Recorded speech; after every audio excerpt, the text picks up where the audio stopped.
الحمد لله رب العالمين الذي جعلنا من المسلمين والذي وفقنا أن نكون من المصلين والذي هدانا إلى الدين والصراط المستقيم والصلاة والسلام على النبي الأمين وعلى آله وأصحابه وأزواجه أجمعين أما بعد فقد قال الله تبارك وتعالى في كلامه المجيد وفرقانه الحميد أعوذ بالله من الشيطان الرجيم بسم الله الرحمن الرحيم شهر رمضان الذي أنزل فيه القرآن هدى للناس وبينات من الهدى والفرقان فمن شهد منكم الشهر فليصم ومن كان مريضا أو على سفر فعدة من أيام أخر يريد الله بكم اليسر ولا يريد بكم العسر ولتكملوا العدة ولتكبروا الله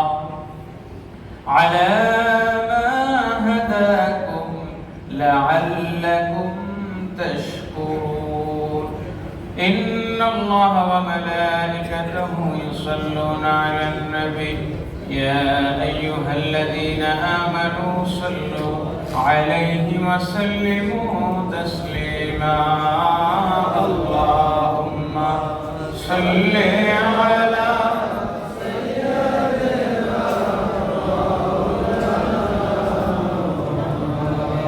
وعلى آل سيدنا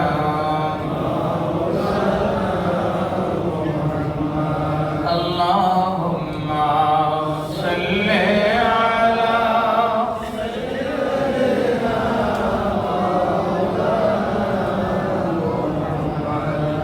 وعلى آل سيدنا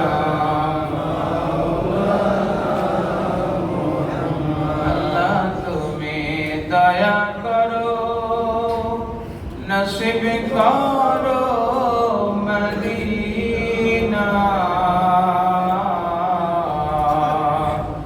নবীজিকে না দেখাইয়া কবরে দিও না আল্লাহুম্মা সাল্লি আলা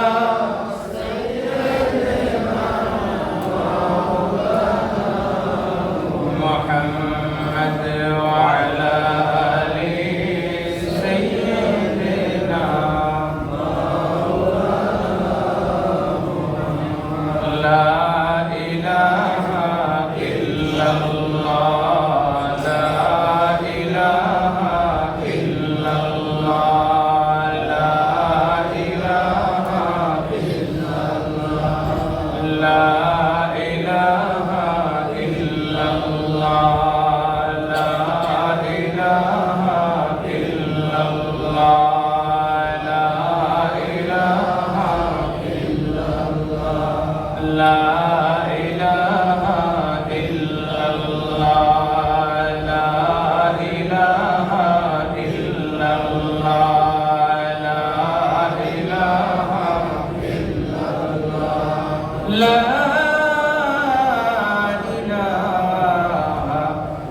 ইল্লাল্লাহু মুহাম্মাদুর রাসূলুল্লাহ সাল্লাল্লাহু আলাইহি ওয়াসাল্লাম। সকলে পড়ি আলহামদুলিল্লাহ।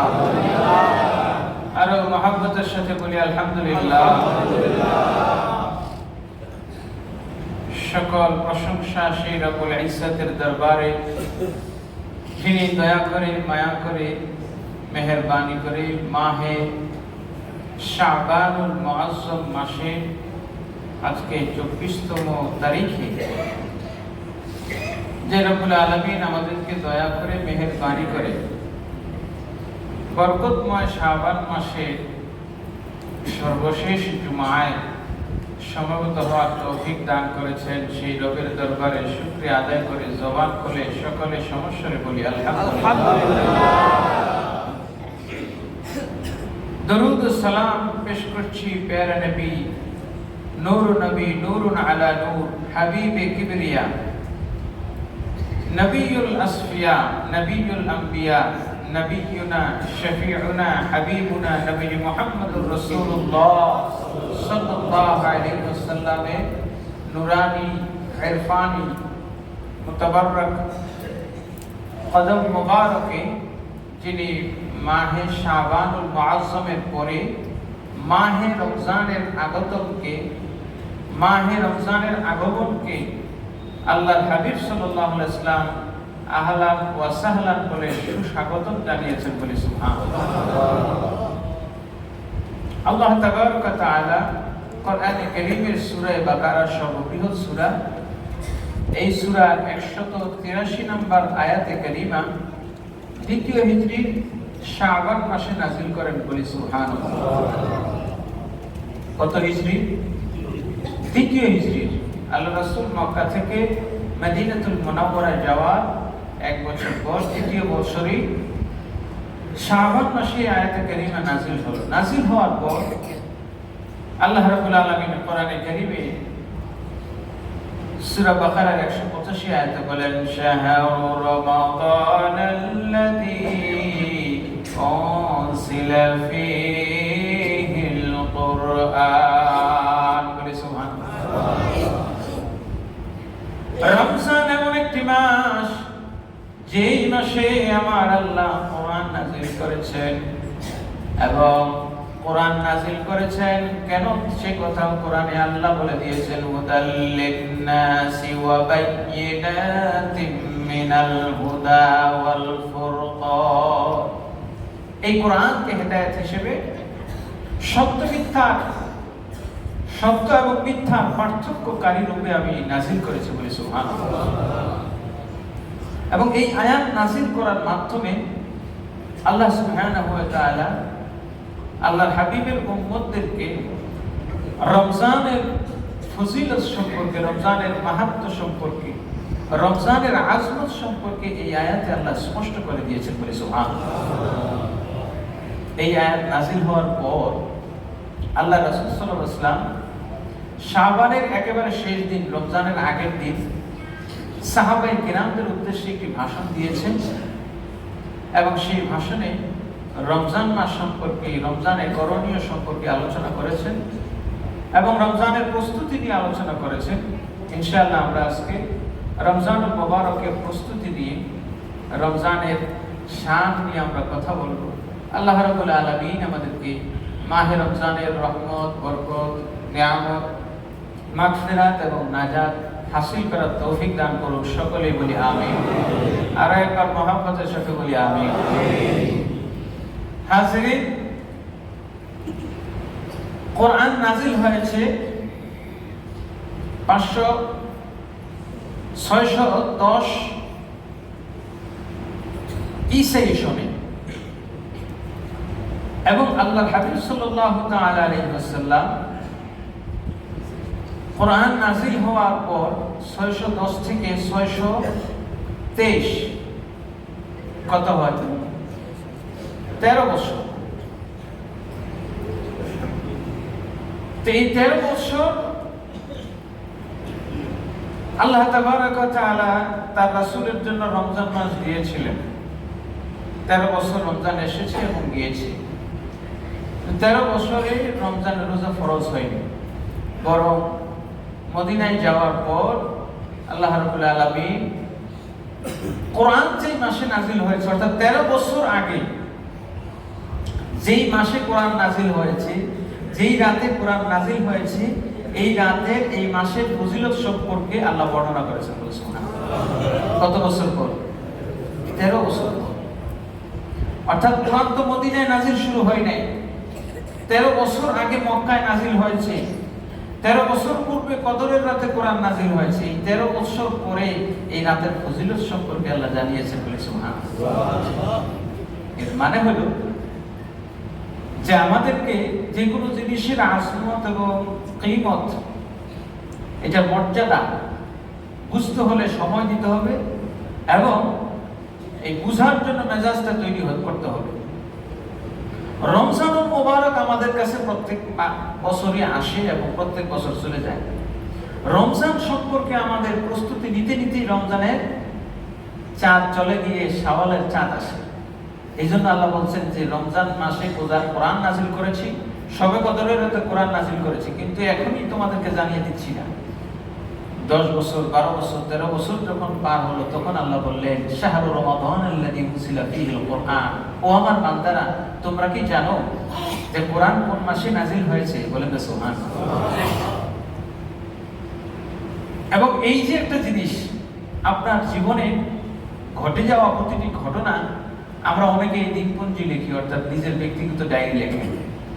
আল্লাহ রাব্বুল আলামিন 13 বছর আগের ঘটনাকে স্মরণ করিয়ে দিয়ে বলছেন, তোমাদের কি মনে আছে কোরআন কোন মাসে নাজিল করছিলাম? সুবহানাল্লাহ বলেন। হাজিরিন, সেই ঐতিহাসিক ঘটনা আল্লাহ স্মরণ করিয়ে দিয়ে জানিয়ে দিতে চান যে শোনো, যেই মাসে আমি কোরআন নাজিল করেছি, কোরআনের যেমন মর্যাদা, কোরআনের আজমত, কোরআনের শান যেমন পৃথিবীতে নাজিলকৃত সমস্ত আসমানি গ্রন্থের মধ্যে সর্বশ্রেষ্ঠ, ঠিক তদ্রূপ বছরের বাকি 11 মাসের মধ্যে রমজানের শ্রেষ্ঠত্ব তদ্রূপ বেশি। বলি সুবহানাল্লাহ। এজন্যই আল্লাহ বলেন শাহরু রমাদান আল্লাযী উনজিলা ফীহিল কুরআন হুদাল লিন-নাসি ওয়া বায়্যিনাতিন মিনাল হুদা ওয়াল ফুরকান। কোরআন যেমনি ভাবে মানুষকে হেদায়েত দেয়, কোরআন যেমনি ভাবে মানুষকে নামাজের দিকে, মসজিদের দিকে, ঈমানের দিকে, ইসলামের দিকে আহ্বান করে, রমজান তেমনি ভাবে আল্লাহর বান্দাদেরকে মসজিদের দিকে আহ্বান করে। বলি সুবহানাল্লাহ। কি ভাই, রমজান মাসে মসজিদের মুসল্লি বাড়ে নাকি কমে? কোরআন যেভাবে সত্য মিথ্যার পার্থক্য তৈরি করে দেয়, তেমনি ভাবে রমজান ঈমানদার এবং কুফরের মাঝে পার্থক্য তৈরি করে দেয়, ঈমানদার এবং মুনাফিকের মাঝে পার্থক্য তৈরি করে দেয়। ঈমানদার ব্যক্তি রমজানে একটা জুমা মিস করে না, ঠিক কিনা বলেন? আর যে ব্যক্তি আল্লাহ এত বড় নিয়ামত পেয়েও যেই হতভাগা, যেই দুর্ভাগা রমজানের নিয়ামত থেকে বঞ্চিত হয়, তার চাইতে আর দুর্ভাগা এই জগতের বুকে কেউ হতে পারে না। হাজিরিন, সে রমজান আমাদের মাঝে আসছে, আগমন করছে। আল্লাহর হাবিব সাল্লাল্লাহু আলাইহি ওয়াসাল্লাম শাবানের শেষ দিনে, রমজানের আগের দিনে রমজানের আজমত সম্পর্কে কি ভাষণ দিয়েছিলেন একটু শুনি। আল্লাহ রাসূল বলেন, عن سلمان الفارسي رضي الله تعالى عنه قال قال رسول الله صلى الله عليه وسلم أيها الناس قد أضلكم شهر عظيم مبارك شهر فيه ليلة خير من ألف شهر جعل الله صيامه فريضة وقيامه ليلة تطوعا من تقرب فيه بخصلة من الخير كان كمن أدى فريضة فيما سواه ومن أدى فيه فريضة كان كمن أدى 70 فريضة فيما سواه। এরপরে আল্লাহ রাসূল সাল্লাল্লাহু আলাইহি ওয়াসাল্লাম বলেন, وهو شهر يصاد فيه رزق المؤمن فمن فطر فيه صائما كان مغفرة لذنوبه وعتق رقبة من النار। سبحان الله। আল্লাহ রাসূল সাল্লাল্লাহু আলাইহি ওয়াসাল্লামের লম্বা ভাষণের মধ্যে রমজানের আগমন সম্পর্কে প্রথমেই বলছেন, আইয়ুহান নাস, হে লোক সকল, قد أظلكم شهر عظيم, তোমাদের মাঝে একটি মহিমান্বিত মাস আগমন করছে বলে সুবহানাল্লাহ। এই প্রথমেই শাহর রবিউল আউয়াল, মুহররম, সফর, রবিউল আউয়াল, রবিউল সানি 1 থেকে 8টি মাস চলে যায়। নবম যে মাসটি আগমন করে এই মাসের ব্যাপারে আল্লাহ রাসূল বলেছেন শাহরুন আযীম, এটি মহিমান্বিত মাস বলে সুবহানাল্লাহ। কেন মহিমান্বিত মাস, কেন মহান মাস? কারণ এই মাসে কোরআন নাযিল হয়েছে। সুবহানাল্লাহ। শুধু তাই নয়, বছরের বাকি 11টি মাসে 11 বার চাঁদ নতুন করে উদিত হয়। সেই চাঁদের ক্ষেত্রে আল্লাহ রাসূল সাল্লাল্লাহু আলাইহি ওয়াসাল্লাম বলেন সুমু লিরুয়াতিহি ওয়াফতিরু লিরুয়াতিহি, তোমরা রোজা রাখবা চাঁদ দেখে বলে সুবহানাল্লাহ। বছরে অন্য মাসে আমরা কিন্তু চাঁদের হিসাব খবর রাখি না, রাখা হয় না। বরং দেখবেন সরকারিভাবে ইসলামী ফাউন্ডেশন থেকে একটা কমিটি করা হয়েছে, চাঁদ দেখা কমিটি, ঠিক কি না? চাঁদের গুরুত্ব আমরা হয়তো অ্যাপোলো 11 নিয়ে চাঁদে যাওয়ার নিয়ে জন্য চেষ্টা করি না, কিন্তু চাঁদের একটা আমাদের কাছে ইমানি গুরুত্ব আছে চাঁদের। সেটা হলো যে চাঁদ দেখে আমরা রোজা রাখি, ঠিক কিনা বলেন? চাঁদের সাথে আমাদের রোজার একটা সম্পর্ক আছে, এই জন্য চাঁদ দেখা কমিটিও আছে। শুধু তাই নয়, রমজানের কারণে রমজানের চাঁদটার দাম বেড়ে গেছে। সুবহানাল্লাহ। কিসের দাম? কথা বলেন। রমজানে শুধুমাত্র সোলাবুটের দাম বাড়ে তা কিন্তু নয়, বেগুনের দাম বাড়ে তা কিন্তু নয়, বেসনের দাম বাড়ে তা কিন্তু নয়। রমজানের সাথে সম্পৃক্ত রমজানের যে চাঁদটা আসমানে উদিত হয় ওটার দামও বেশি। সুবহানাল্লাহ। এখন আপনি বেগুনের দাম বাড়াইবেন না কমাইবেন, সোলার দাম বাড়াইবেন না কমাইবেন, সেটা পরে আসি। কিন্তু রমজান কেন্দ্রিক প্রত্যেকটা আমলের দাম বেশি না কম? একটা ফরজ আদায় করলে সব কয় গুণ বেশি? কথা বলেন। 70 ফরিদাতান ফি মাস, অন্য মাসে 70টা আদায় করলে রমজানে একটা সমান। সুবহানাল্লাহ। সুতরাং এই সময় আল্লাহ বলছেন তোমাদের আমলের সওয়াব বাড়ায় দেব, সুতরাং তোমরা 20 টাকার বেগুন 80 টাকা বানায় ফেলবে, নাকি? আমরা এই হিসাব করি, দেখেন হাজিরিন, সারা বছর সোলার দাম থাকে 60, 70, 80 টাকা, রমজানের সময় 120 টাকা, ঠিক না বলে? তারা চিন্তা করে সব জিনিসের দাম যেহেতু বেশি, তো চাঁদের দামটা বেশি কেন? দেখেন আল্লাহ রাসূল সাল্লাল্লাহু আলাইহি ওয়াসাল্লাম বলেন তোমরা যখন আসমানে রমজানের চাঁদ দেখবা তখন একটা দোয়া করবা, আল্লাহুম্মা আহিল্লাহু আলাইনা বিল আমনি ওয়াল ঈমান ওয়াস সালামাতি ওয়াল ইসলাম ওয়া রাব্বি ওয়া রাব্বুকাল্লাহ, বলে সুবহানাল্লাহ। আল্লাহ যে চাঁদ উদিত হলো ওই চাঁদ দেখে আপনার কাছে দোয়া করি, আহিল্লাহু আলাইনা বিল আমনি ওয়াল ঈমান, 29 কিংবা 30টা দিন আমাকে দান করবে, এই প্রত্যেকটা দিন এবং রাত যেন আমার ঈমানের সাথে আমলের সাথে কাটে, বলি সুবহানাল্লাহ। ওয়াস সালামাতু ওয়াল ইসলাম, শান্তির সাথে এবং নিরাপত্তার সাথে, অর্থাৎ ইসলামের সাথে সাথে শান্তির সাথে, বলেন না সুবহানাল্লাহ। রমজানে চাঁদ দেখে কোনো বান্দা যদি এই দোয়া পড়ে নির্ঘাত নিশ্চিত গোটা মাস নিরাপদ রাখবেন কে? শান্তিতে রাখবেন কে? বরকত দিবেন কে? রিজিক বাড়ায় দিবেন কে? সুতরাং রমজানের চাঁদ থেকে আমরা সবাই পড়বো আল্লাহুম্মা আহিল্লাহু আলাইনা বিল আমনি ওয়াল ঈমান ওয়া বিস সালামাতি ওয়াল ইসলাম রাব্বি ওয়া রাব্বুকাল্লাহ। এটা পড়তে পারবেন ইনশাআল্লাহ, মুখস্থ করে নেবেন। হাজিরিন, কত কিছুই তো মুখস্থ করে নেবেন। তো রমজানের চাঁদ দেখে যখন আপনি এই দোয়াটা পড়বেন, পড়ার পর থেকে আপনার একটা কাজ শুরু হয়ে যাবে। এই যে রমজানের 1 থেকে 29 বা 30, এই 30টা দিন আমরা একটা ট্রেনিং এর মধ্য দিয়ে যাব। আপনারা যে যে পেশায় থাকেন না কেন, একেবারে ড্রাইভিং পেশায়ও যদি কেউ থাকে, তারপরেও ড্রাইভিং নেওয়ার জন্য, লাইসেন্স নেওয়ার জন্য তার কিছুদিন ড্রাইভিং এর ট্রেনিং করতে হবে। যারা শিক্ষকতা পেশায় আছেন তাদের বিভিন্ন সময় বিভিন্ন কিছু ট্রেনিং দিতে হয়। যারা সোলজাররা রয়েছেন, সেটা যে কোনো বাহিনীর হোক, সেনাবাহিনী, পুলিশ, বিজিবি, এতে প্রত্যেকের ট্রেনিং আছে না? তো ট্রেনিং বা প্রশিক্ষণ একজন মানুষকে পারফেক্ট করে তোলে, যোগ্য করে তোলে। একজন ইমানদারের প্রতিটি বছর ঘুরে ফিরে তাকে একটা মাস ইমানের ট্রেনিং দেওয়ার জন্য আগমন করেন মাহে রমজান। সুবহানাল্লাহ পড়ে। আল্লাহ নিজে রমজানের নামটা রেখেছেন কেমনে দেখেন, শাহরু রমাদানাল্লাযী উনজিলা ফীহিল কুরআন। বলি সুবহানাল্লাহ। রমাদান শব্দটি আল্লাহ পাক নিজের একটা সিফাতি গুণ রহমান নামের সাথে মিলায়ে রাখছেন। আর এই রমজানের সাথে কোরআনের একটা সম্পৃক্ততা আছে, এইজন্য কোরআন শব্দটাও রমজানের সাথে মিল আছে নাকি নাই? রমজানের মধ্যে 5টা বর্ণ র মিম ওয়াত আলিফ নুন, এই 5টা বর্ণ দিয়ে আল্লাহ রাব্বুল আলামিন বান্দার জন্য 5টি নিয়ামত দান করেন। কারণ রমজান আল্লাহর পক্ষ থেকে মেহমান, এই মেহমানের জন্য আপনি যখন প্রস্তুতি নেবেন, ইবাদতের প্রস্তুতি, আমলের প্রস্তুতি, কোরআন তেলাওয়াতের প্রস্তুতি যখন ইমানদারের মধ্যে থাকবে, রমজান ওই বান্দাকে তার পক্ষ থেকে খুশ আমদের জানাবে।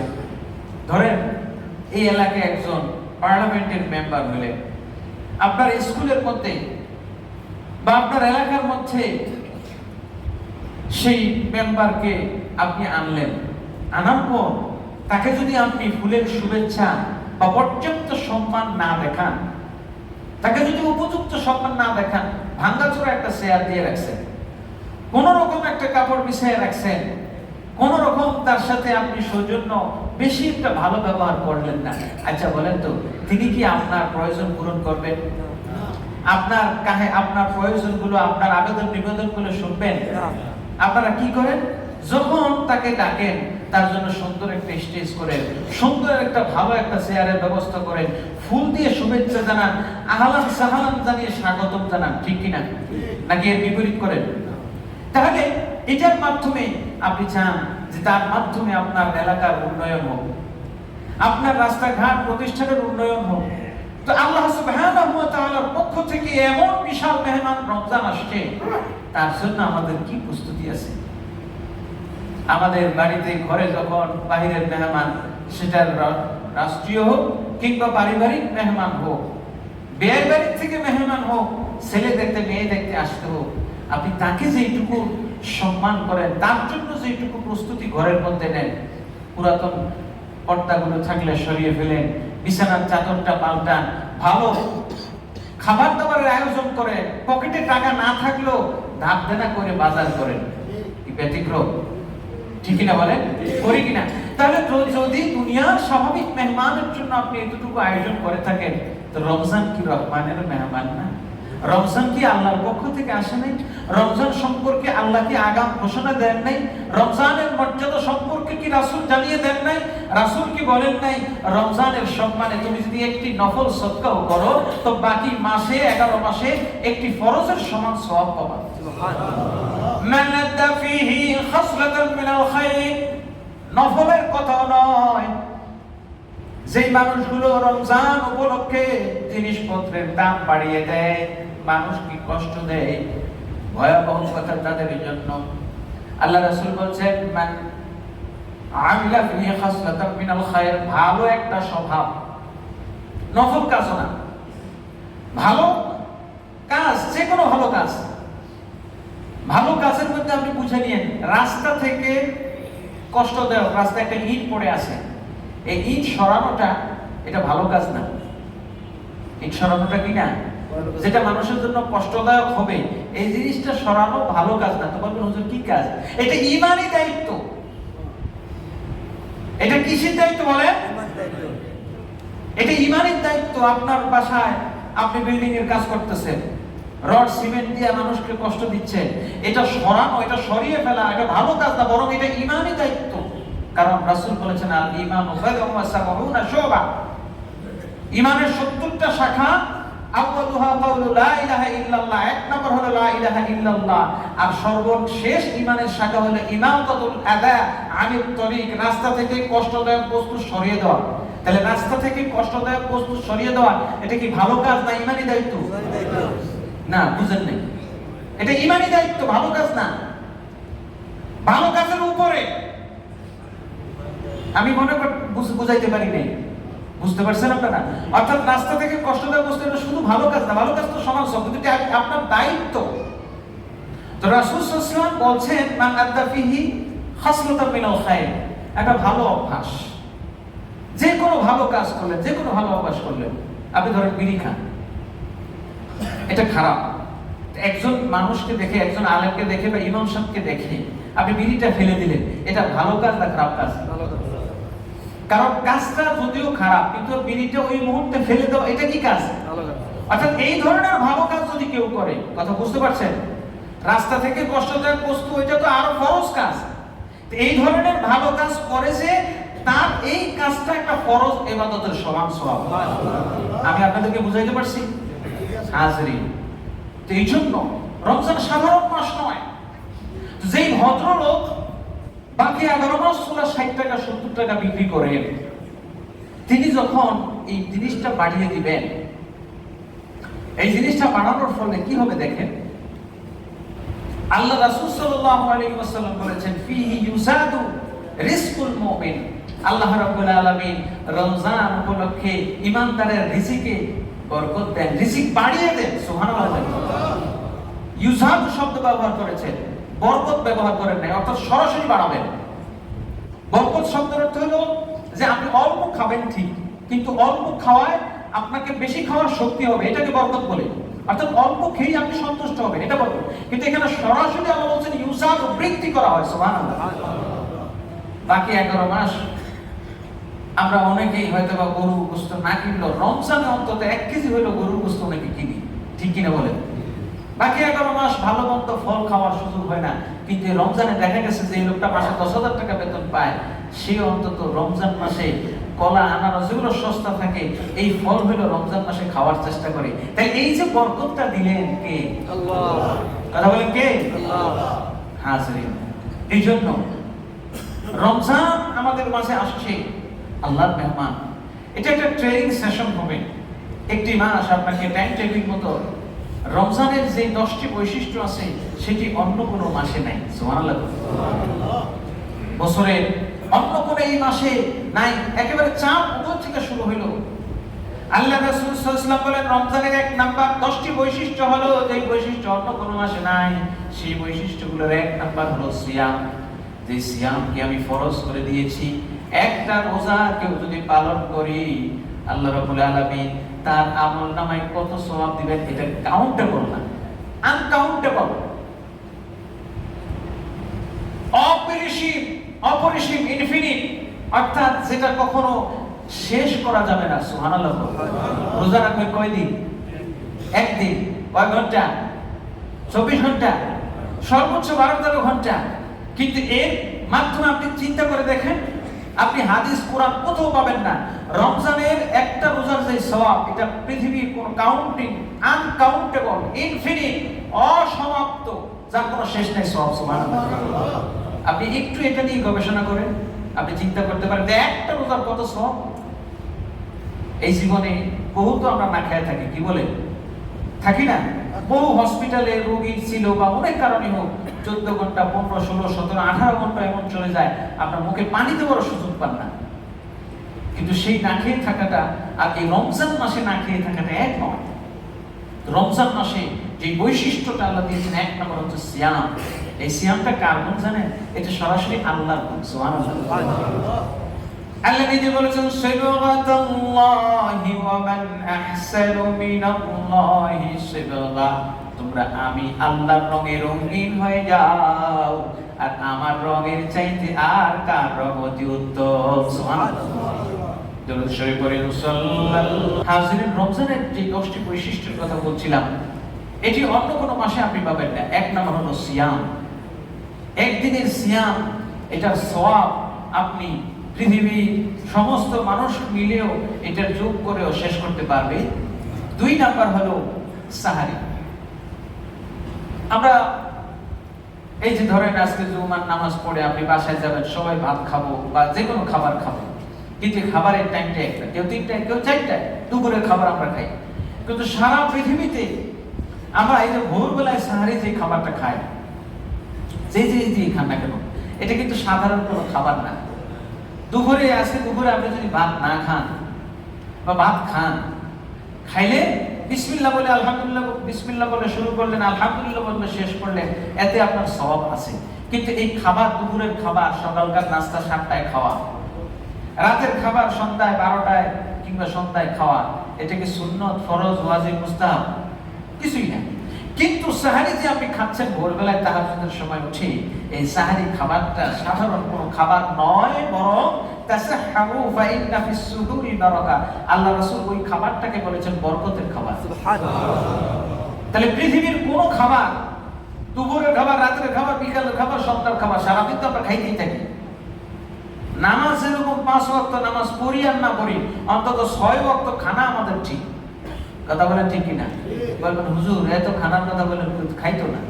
হ্যাঁ, আমরা এত বেশি টাইম খাই, এই জন্য আমরা তো কয় বেলা খাই তাও জানি না। বাস্তব কথা হাজরিন। তো রাসূল সাল্লাল্লাহু আলাইহি ওয়াসাল্লাম বলছেন সাহারি এটা একটা রমজানের বৈশিষ্ট্য, যেটা অন্য সময় নাই, কারণ এই খাবারটা হচ্ছে সুন্নাত। কি বলে? সুন্নাত। এরপরে আছে তাহাজ্জুদের নামাজ। তাহাজ্জুদের নামাজ বাকি 11 মাস তাহাজ্জুদের নামাজ আছে, কিন্তু আমরা বাকি 11 মাস দেখা গেছে অনেকেই এই সাহারি ভোরবেলায় উঠে ফজরেরটা টাইমে না কোনো রকম আইসা কষ্ট করে পড়ি, কিন্তু তাহাজ্জুদ পড়া হয় না। কিন্তু রমজান মাস আল্লাহর এমন বান্দা আছে যে রমজানে একদিনও তার তারাবিহ তাহাজ্জুদ মিস যায় না। সুবহানাল্লাহ। যেটা অন্য কোনো মাসে আপনি এভাবে বাধ্যতামূলক পড়েন না। এরপরে আছে তারাবির নামাজ, এশার নামাজ। এশার নামাজ 15 রাকাত, তাই তো আমরা করি না। যেমন জুমার নামাজ 20 রাকাত। কয় রাকাত? 20 রাকাত। কথা বলেন না 2 রাকাত? সবাই বলতেছেন না কেন? সর্বমোট কয় রাকাত? 20 রাকাত। আরো আছে, বললাম না। বাড়াইলে বলবেন হুজুর খালি বাড়ান। এমনি তো তারাবির নামাজ 20 রাকাত না 8 রাকাত, এই নিয়ে বিতর্ক আছে। এবার আসি, তারাবির নামাজ কয় রাকাত? 20 রাকাত। আর একটু জোরে বলেন। 20 রাকাত নাকি 8 রাকাত? 20 রাকাত। না এখনো আপনাদের হুঁশ ঠিক আছে, বলি আলহামদুলিল্লাহ। কোন সময় আবার হুঁশ কোন দিকে চলে যায় এই ঠিক নাই। তো এই তারাবির নামাজটা আমরা বছরের সারা বছর আমরা পড়তে পারি না। আপনি চাইলেও আজকে রাতে যদি ঘোষণা দেই যে বড় হাফেজ সাহেব আনবো, আমরা সবাই মিলে আসার পরে 20 টাকা তারাবি করবো, আপনারা পড়বেন? এই তারাবি একটা সিজদার মধ্যে কত সওয়াব আপনি জানেন? এই তারাবির নামাজ যেটা শুধু রমজানের 10টা বৈশিষ্ট্যের একটা বৈশিষ্ট্য, রমজানুল মুবারকে একটা সিজদা আমল বিনিময়ে আল্লাহ সুবহানাহু ওয়া তাআলা 70 বছরের নফল ইবাদতের সওয়াব দান করেন। সুবহানাল্লাহ। এরপরে আসেন ইফতারি। আমরা সারা বছর ছোলা পুরি খাই, খাই না? বানায় খাই, পেঁয়াজ দেন, বেগুনি, আলু সব যা দিয়ে খাই। কিন্তু রমজানের ছোলা পুরি, হ্যাঁ, আর আপনার অন্য মাসে এক না। তো মূল ইফতারিতে যে জিনিস আইটেমগুলো নেই, এই খাবার নিয়ে কোনো কথা নেই। আপনি খেজুর দিয়ে খান আর বড়ই দিয়ে খান, এতে কোনো আপত্তি নেই। আপনি রুয়াবজার শরবত দিয়ে খান অথবা গুড়ের শরবত দিয়ে খান, এতে আপত্তি নেই। কিন্তু মূল বিষয় হলো যে ইফতারির সময় যে জিনিসটা নিচ্ছেন, এই জিনিসটা সাধারণ কোনো পানি নয়। আল্লাহ রাসূল সাল্লাল্লাহু আলাইহি ওয়াসাল্লাম একজন রোজাদার যখন দুধ কিংবা পানি কিংবা শরবত অথবা সাধারণ পানি নিয়ে সে যখন তার জিহ্বাটা সিক্ত করে, রাসূল সাল্লাল্লাহু আলাইহি ওয়াসাল্লাম ওই পানিটাকে আবে হায়াতের পানি হিসেবে তুলনা করেছেন। সুবহানাল্লাহ। ওই পানিটাকে হাউজে কাউসারের পানির সাথে তুলনা করেছেন। সুবহানাল্লাহ। হোক সেটা ওয়াসার পানি হোক কিংবা নলকূপের পানি কিংবা টিউবওয়েলের পানি হোক কিংবা পুকুর কিংবা নদীর পানি হোক না কেন, ওই পানিটার সাথে আল্লাহ রাসূল উদাহরণ দিয়েছেন হাউজে কাউসারের পানি। সুবহানাল্লাহ। আর যারা বলেন সুবহানাল্লাহ। কিভাবে হয়? আল্লাহর হাবিব সাল্লাল্লাহু তাআলা আলাইহি ওয়াসাল্লাম বলেন, আবে হায়াতের পানি কেউ যখন খাবে, পান করবে, কিয়ামতের আগ পর্যন্ত যেদিন খাবে পরে আর জীবনে কখনো সে তৃষ্ণার্ত হবে না। তার জীবনটা উজ্জীবিত হয়ে যাবে, মরা মানুষ জিন্দা হয়ে যাবে। কিন্তু রোজাদার যখন ইফতারের সময় যে একটু পানি পান করবে, ওই পানির সাথে ওটা তুলনা হয় না। কারণ রোজাদার যখন পানি পান করার পর পানির প্রত্যেকটা অনুপরমাণু তার শরীরের যতটা জায়গায় পৌঁছে যায়, আমার আল্লাহ রাব্বুল আলামিন ততটা অনুপরমাণু পরিমাণ সওয়াব তার আমলনামায় দান করে। শুধু তাই নয়, এই পানি পান করার ফলে তার দেহ মন সিক্ত হয়। কোটি কোটি লোমকূপ তার দেহের মধ্যে আছে। জিহ্বার মধ্যে যখন এক চুমুক পানি পান দিবেন, কলিজাটা ঠান্ডা হয় কি হয় না? কথা বলা হয় কি হয় না? এই কলিজা ঠান্ডা করে কি? এখানে একটা সায়েন্টিফিক বিষয় আছে, ইমানি বিষয় আছে। কি বিষয়? এই যে এটা যে হাউজে কাউসারের সাথে তুলনা করা হলো, হাউজে কাউসারের পানি বা পৃথিবীর সবচেয়ে শ্রেষ্ঠ পানি ধরুন জমজমের পানি। কিসের পানি? আচ্ছা বলেন তো, জমজমের পানি আর ওই পাম্প বোতলের পানি কালার দুইটার এক কিনা? একই কালার। কালার দেখতে এক, রং দেখতে এক, টেস্টও ধরেন এক, কিন্তু দুইটা পানি এক না। একটা জান্নাতি পানি আর একটা বোতলের পানি। এই যে পানি এক, কিন্তু পানির কোয়ালিটির মধ্যে, পানির মানের মধ্যে পার্থক্য করেছেন কে? আল্লাহ। তো আপনি সাধারণ যে পানিটা পান করছেন, এই পানি এখনকার পানি, এখান থেকে এক বোতল আমি খাইলাম এই পানি আর একজন রোজাদারের ইফতারের সময় পানি এক নয়। কারণ সে যখন মুখে পানি দেয়, এই পানিটা সে নিজ হাতে খায় না। আমার আল্লাহ বলছেন, আমি আমার কুদরতি হাতে বান্দার মুখের মধ্যে উঠে দেই, যার ফলে অন্য তৃষ্ণার সময় পানি খাওয়া আর এই পানি খাওয়া পার্থক্য হলো, এই পানিটা যখন তার মুখে ঠোঁটে লাগে সঙ্গে সঙ্গে কলিজাটা ঠান্ডা হয়ে যায়। এই কারণে এই পানিটা হলো হাউজে কাউসারের পানি। সুবহানাল্লাহ বলে। সুবহানাল্লাহ, কি আজীব ব্যাপার! আপনি যত তৃষ্ণার্ত হন না কেন, আপনি রমজানের ওই ইফতারের পানিটুকু অন্য সময় দেখবেন। এই জন্য রাসূল বলেছেন, রমজানের খেজুর, একটু আগে খেজুর খাই উপরে থেকে নামছি, যত দামি খেজুর খান না কেন, কম দামি, কিন্তু ইফতারের সময় খেজুরটার যে স্বাদ আপনার লাগবে, অন্য সময় সেটা লাগবে না। এটাই পার্থক্য। খাবার এক, কিন্তু সময়ের কারণে, পরিবেশ পরিস্থিতির কারণে এই খাবারটা মান অনেক পরিবর্তন হয়ে যায়, মূল্য অনেক বেড়ে যায়। হাজরিন, এই জন্য ইফতারি, আপনি যে ইফতারি করেন না কেন, এই ইফতারির মর্যাদা আছে নাকি নাই? আল্লাহ রাসূল বলেছেন, লিসাইমি ফারহাতান, ফারহাতুন ইনদা ফিতরিহি ওয়া ফারহাতুন ইনদা লিকাই রাব্বিহি। শুধু তাই নয়, ইফতারি যখন বান্দা করবে, মসজিদে ইফতারির আয়োজন হয়, প্রতি বছর আয়োজন করা হয়। বহু মানুষ দেখেছি ঘামাইতেছে রোজা রেখে, যিনি রোজা রেখে এখানে ইফতারি করতেছে তিনিও কষ্ট করছেন, আর যে করাইতেছে তিনিও কষ্ট করতেছেন। কিন্তু দুইজনের আমি দেখেছি যারা কাজ করে এখানে, এই মানুষগুলো অনেক যুবক মানুষও কাজ করেন। তো এদের মধ্যে যে তৃপ্তিটা, এই যে কষ্ট করতেছে আসরের আগ থেকে ইফতারি আগ পর্যন্ত, সে ভালো করে খাচ্ছেও না, কিন্তু এই যে কষ্টটা, সে আরেকজনের মুখে একটু ইফতারি তুলে দিতে পারতেছে, একটা প্লেট সামনে দিতে পারতেছে, এই লোকটা যে দেখতেছে, যে খাওয়াচ্ছে, তার হৃদয়ের অনুভূতিটা আমার আল্লাহ জানিয়ে দিয়েছেন। সুবহানাল্লাহ। এই জন্য রমজান মাসে আল্লাহ রাসূল সাল্লাল্লাহু আলাইহি ওয়াসাল্লাম, আল্লাহ রাসূল বলেছেন, মান ফাত্তারা সাইমান, যে ব্যক্তি একজন রোজাদারকে ইফতারি করাবে, তো রোজাদারের সমান সওয়াব পাবে। কেন পাবে? এর কারণটা হলো এটা, যে রোজাদারকে ইফতারি করানোর দায়িত্ব স্বয়ং আল্লাহ। সুবহানাল্লাহ বলবেন না? আপনি আমার বাড়িতে যদি মেহমান হিসেবে যান, বা আমি যদি আপনার বাড়িতে মেহমান হিসেবে যাই, তো মেহমানদারি করার দায়িত্ব কি আমার না আপনার? কথা বলেন না কেন? আমি যদি আপনার বাড়িতে যাই, যদি অনেকে মাঝে মধ্যে দাওয়াত দেন, এটা বলছি কারণ দুপুর বেলায় দিলেন, তো দায়িত্বটা আমার। যেহেতু রোজা রাখি আমরা কার জন্য? কথা বলেন, আল্লাহর জন্য। তো ইফতারির ব্যবস্থা করানো, আর এটাও কার দায়িত্ব? আল্লাহ। কথা বুঝে নিন খুব গভীর ভাবে। ইফতারি করানোর দায়িত্ব কার? আপনার কাজ হলো রোজা রেখে দেওয়া। ইফতারির দায়িত্ব কার? আমরা তো সারাদিন টেনশন করি, রাস্তায় বাইরে ঘুরে। অনেক সময় এরকম জীবনে, আপনার আমার জীবনে এরকম বহু হয়েছে, গাড়িতে জ্যামে পড়ে আছি, ইস বাসায় গিয়ে কত সুন্দর ইফতারি প্রস্তুতি, দেখা গেছে খাবো কিন্তু খাইতে পারলাম না, হঠাৎ আজান দিয়ে ফেললো। কোত্থেকে যে আপনার হাতে একটা প্যাকেট চলে আসলো, অথবা দোকানদার ডেকে বলছে ভাই আসেন, আপনার কলিজাটা ওই সময় ঘরে যায় কি যায় না? এই যে আয়োজনটা, ওই দোকানদারের ইফতারের প্লেটে আপনার জন্য মেহমানদারির ব্যবস্থা করে রেখেছেন কে? নাকি দোকানদার? কে করেছেন বলেন? এই জিনিসটা বলার জন্য বলছি যে ইফতারির যে আয়োজনটুকু হয়, এই আয়োজনটুকু, মেহমানদারিটুকু যে যেখানে করেন না কেন, আপনাকে দিয়ে আল্লাহ করায়।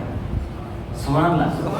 ছোট্ট একটা ঘটনা বলে শেষ করবো। একজন বুজুর্গ আল্লাহর ওলি, উয়ুনুল হিকায়াতের মধ্যে ঘটনাটা পড়লাম।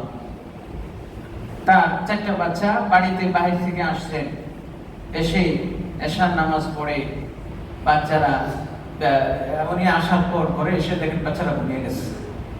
বুজুর্গ স্ত্রীকে বললেন, বাচ্চারা যে ঘুমাইছে তারা কি নামাজ পড়ে ঘুমাইছে? না। তো ঘুম পাড়াইলা কেন?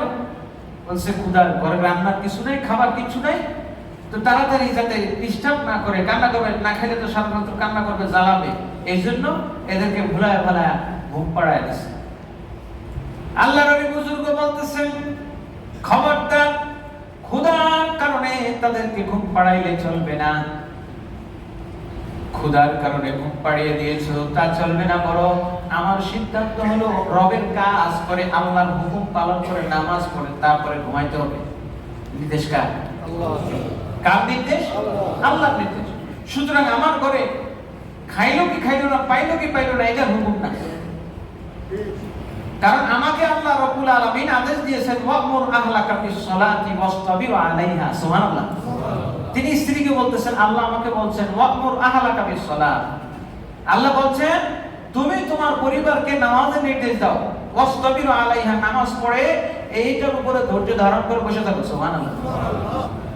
আমাকেই অর্ডার দিয়েছেন, আমাকে বলেন নাই যে তুমি রিজিক নিয়ে ফাড়াফাড়ি করো, টানাটানি করো, আরেকজনের দোকান থেকে চুরি করো, আরেকজনের আইল ঠেলে সেখান থেকে দান জমি বাড়াও। আমাকে এটা বলেন নাই, নামাজের নির্দেশ দিয়েছে। সুতরাং আমি অর্ডার করলাম, এখনই ঘুম থেকে জাগাবা।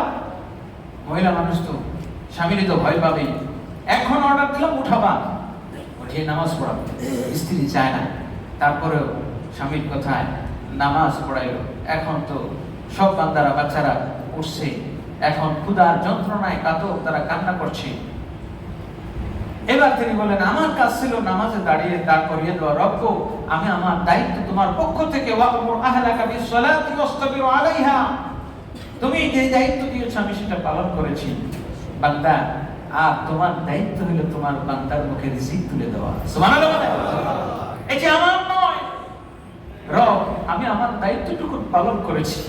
আমি আমার নিষ্পাপ বাচ্চাদেরকে তোমার কদমে হাজির করেছি, মুসাল্লায় দাঁড় করিয়ে দিয়েছি। রব্ব, তোমার দায়িত্ব তাদের রিজিকের ব্যবস্থা করা, তুমি সেটার ব্যবস্থা করো। বাচ্চারা নামাজ শেষ করলো। তিনি এবার দোয়া করতেছেন, এদিক দিয়ে অন্য রুমে বসে হঠাৎ দরজায় খটখট আওয়াজ হলো। কে? দরজা খুলে দেখা গেল বিশাল পাত্র নিয়ে, খাবার নিয়ে, অনেক খাবার নিয়ে এক বান্দা হাজির হয়ে গিয়েছে। সুবহানাল্লাহ। বলতেছে, আমার বাসায় আমার মেয়েকে দেখার জন্য মেহমান আসছিল। যে কোনো কারণেই হোক বিশাল আয়োজন করেছিলাম, কিন্তু তাদের আমল আখলাক দেখে আমার পছন্দ হয়নি। আমি তাদেরকে খাবার খাওয়াইনি, বিদায় দিয়েছি। তো চিন্তা করলাম এই খাবারগুলো কি করব। আমি এই খাবারগুলো নিয়ত করলাম, আমার ঘর থেকে বের হওয়ার পর যেই ঘর থেকে জিকিরের আওয়াজ আসবে, যেই ঘর থেকে মুনাজাতের আওয়াজ আসবে, ওই ঘরেই পৌঁছে দেবো। সুবহানাল্লাহ। তো তোমার বাচ্চাদের জিকিরের আওয়াজ, কোরআন তেলাওয়াতের আওয়াজ আমার কানে লাগলো, আমি এই খাবারগুলো তোমার জন্য এনেছি বলে। সুবহানাল্লাহ। হাজরিন, তো রমজান মাসে আমরা আমাদের সাধ্যমতো এই চেষ্টাটুকু করব। রোজাদারগণ আল্লাহর মেহমান। এই মসজিদ কর্তৃপক্ষ প্রতি বছর এই মেহমানদারিটুকু দায়িত্ব নিয়ে থাকে, এবং এটা আপনারা সবাই করে থাকে। এককভাবে কোনো ব্যক্তি বিশেষ বা কোনো সংগঠন বা কোনো ব্যক্তি বিশেষ নয়, বরং আপনারা মুসল্লি সর্বসাধারণ সবাই মিলে আল্লাহর মেহমানদের এই মেহমানদারির জিম্মাদারি দায়িত্বটুকু আপনারা প্রতি বছর নিয়ে থাকেন। এবছরও আমরা নিতে চাই কি চাই না? কারা কারা চান আল্লাহকে দেখা? আল্লাহ কবুল করেন বলি আমিন। হাত নামান।